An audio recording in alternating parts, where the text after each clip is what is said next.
Sarangi society एफिके मानर गोटे packet बर्तमान ओजन कर मेसीन पकाला एफिके मेसीन पकावा सत्ते कौन चाषी धान गोड़ी भी नहीं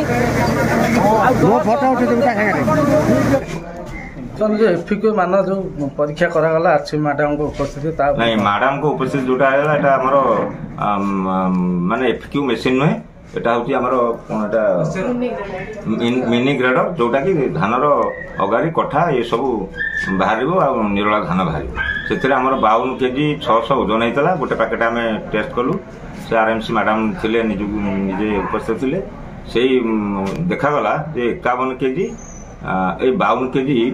100 हैला बाकी 500 ग्राम कमिला गोटे पैकेट रे तामाने दीटा पैकेट क्विंटल रे प्राय अनुमानिक गोटे केजी कटिबा कथा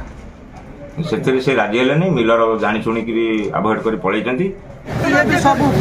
धान तेणुक कहबार कथा आम चाषी मैंने कौन धान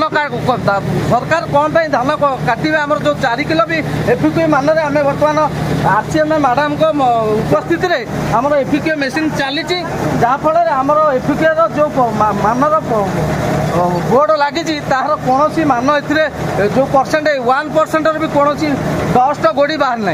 तेणुक सरकार को नवेदन आम चाषी भाई मैंने कौन जो 4 किलो भी काटिया आम देवु ना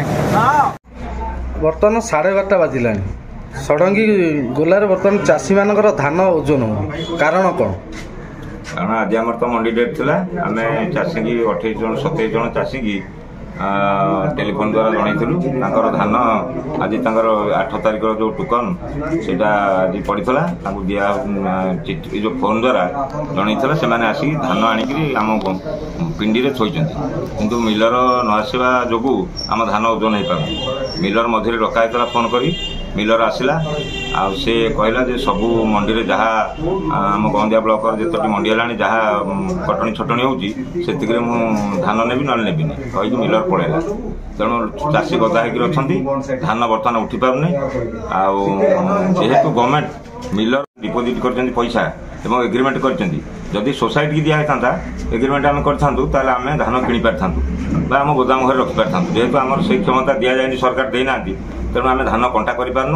चाषी गदा होती धान भी थुआई ए बाबद जिलापाल उपजिलापाल को जनई बीडीओ गंदिया को जनई आम डीआरसीएस ढेंकानाल महोदय को तेणु आम धान ओजन हो पारना चाषी गदा बर्तमान कौन कर